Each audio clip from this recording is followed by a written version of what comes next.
I think many of our viewers would like to know why dogs become aggressive and what we can do as owners to kind of like help them out of that behavior. Are there more breeds that are prone to aggressive behavior than others? Oh, that's a great question. I get asked this all the time. In terms of aggression, there's generally 16 different types of aggression that we distinguish. Yeah, it's a lot of different I didn't things. know that. Yeah, no, many people don't. You're in good company there. So in terms of aggression, so dominance aggression is obviously a very common one. Fear aggression is a very common one. We can have male-to-male aggression. We can have female-to-female aggression, animal aggression, handler aggression, defensive aggression. So there's a whole range, and all these different types of aggression have different origins, different reasons, different triggers. And to identify clearly what it is you're dealing with is the first step in being able to do this correctly. So fear aggression in particular is a very, very common thing. Fear aggression, in the most common way that I've seen in my work, is created by a dog biting another dog. So if you go to a dog park and your dog has never had any problems whatsoever, and he gets attacked by another dog, he might, through that one incident, become fear aggressive. He felt unprotected by his owner, and from now on, every time there's another dog, he will just preemptively strike to avoid getting hurt again. So fear aggression can be created very instantly. And it can be created very quickly, but it takes quite a while to resolve. It can be resolved, but it's not a quick process. Okay. So let's talk about prevention for a moment. How do we prevent a dog from generally becoming aggressive? So there's a couple of things, and we can't go into all of them obviously, but let me point just to two scenarios. First one would be dominance aggression. It's a very common thing we see with dogs these days. And dominance aggression usually comes from the fact that people do not provide the right leadership to their dogs. They don't provide the right structure, and they let them do whatever they want. That's not a good recipe. Because if a dog gets to do whatever he or she wants, the dog will become more assertive, more dominant, more outgoing, will try more things, will pull more, will bite more, will bark more, and really generally gets the idea, I can do whatever I want, I'm in charge, it's a free-for-all. And the more of that happens over the life of a dog, you'll see at the age of 1, let's say you have a puppy, after a year or so, you see this dog really pushing the boundaries. You see them start to bite and nip and trying to control the environment more and more with these kinds of behaviors. This doesn't happen overnight, but it happens over a period of time.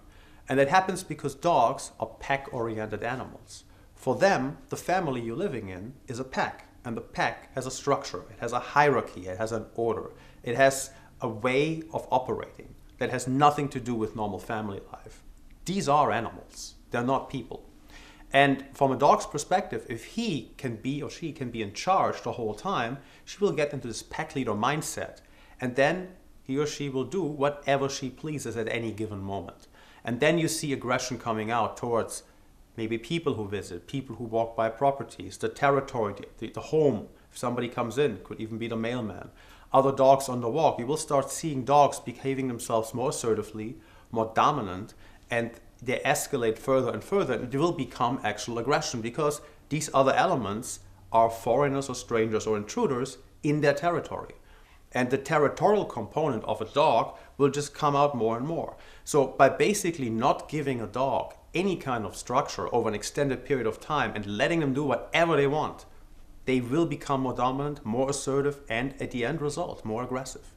So by providing a good framework, setting clear rules, setting clear boundaries, having a dog walk next to you and not ahead of you, reminding him or her what isn't acceptable, and just being very consistent and clear in the communication in a way that makes sense to a dog, you can avoid all of that.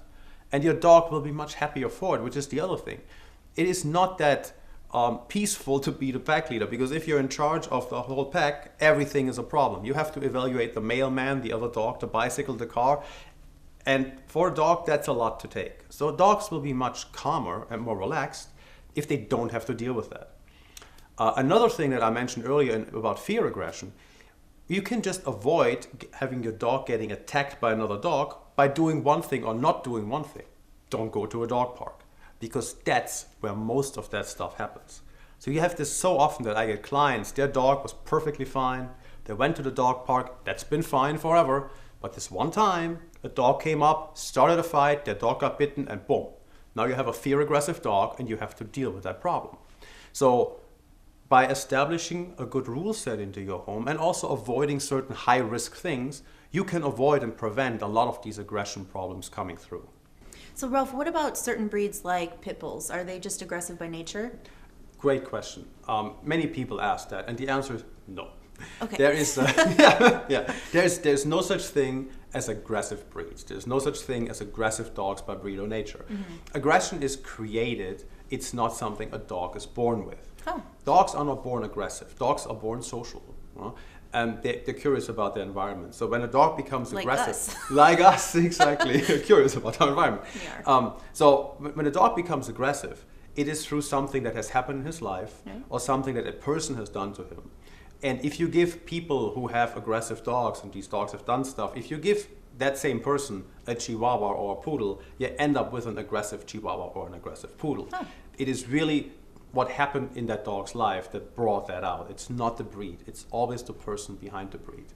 And that's an important thing to understand. So when we see these breed-specific bans and regulations, they really don't make any sense because they don't go to the root of it. They doctor around on symptoms without really addressing the problem, which is dog owner education at the end of the day.